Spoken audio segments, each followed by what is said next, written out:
Hey everyone, it's Mark again, and I've got an update for you regarding my hair transplant. As mentioned in my previous posts, I had a hair transplant on November 6, 2008, and now it's February 11th, 2009. So I'm about 4 months into my hair transplant from Dr. Cotterill here in Toronto, Canada.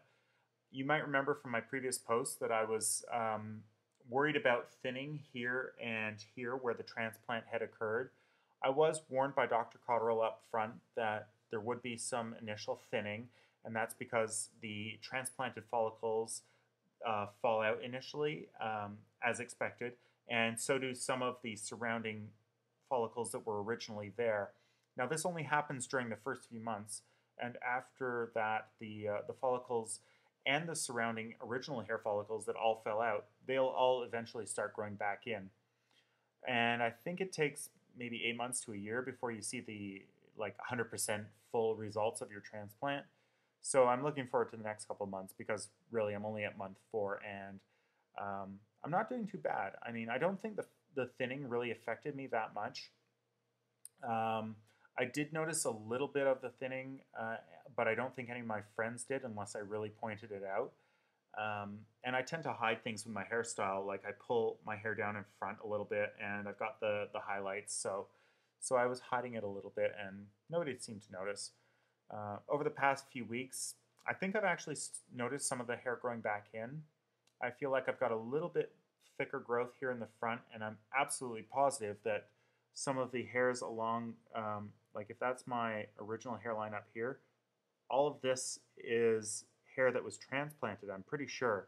So some of the hair follicles that were transplanted are actually still, they grew and they didn't fall out like Dr. Cotterill said some of them would. So I guess it only applies to some of the hair because some of it's still there.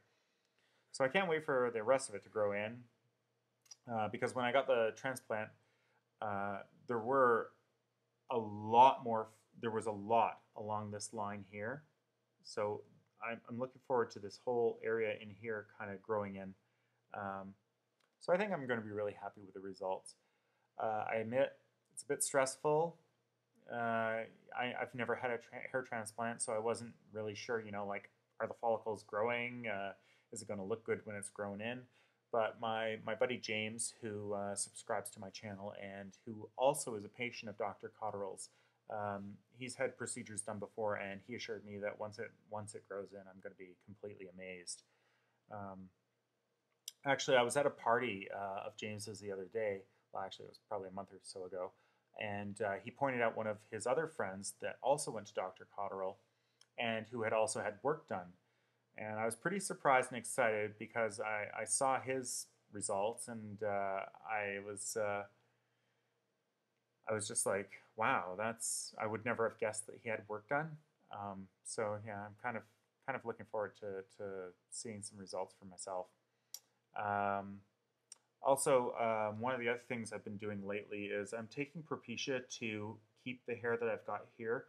Dr. Cotterill said he said that there is some thinning up through the crown. I mean, you probably can't see it because of the highlights, but there is a little bit of thinning through my crown. I don't think it's that bad, but I'm taking Propecia now just to maintain that hair. Why let it fall out? So he told me to start taking Propecia to keep this area, just so that if I do need more hair to transplant in the front, that they still have more hair. Like they'll have enough hair from the back that they can take from the back and implant in the front, and they won't have to worry about filling in this area if I continue on the Propecia, and that might save me some hair for a few years. So I guess that's about it. I'll do another update in a month or so, so subscribe to my channel if you want, and I guess you'll get notified that way if I do another update. Hopefully by then I can show you some real results. Also check out Dr. Cotterill's site at www.drcotterill.com. That's DR. I'll just put it up on the screen. All of my procedure, including things like the consultation, were all filmed by him, and he should be posting some of the videos on his site within the next few months or so. And they'll document my entire experience. So I'm really looking forward to seeing those because it'll be kind of cool seeing my own operation on video and all that stuff. So anyway, that's it for now. I'll talk to you guys again soon. Bye.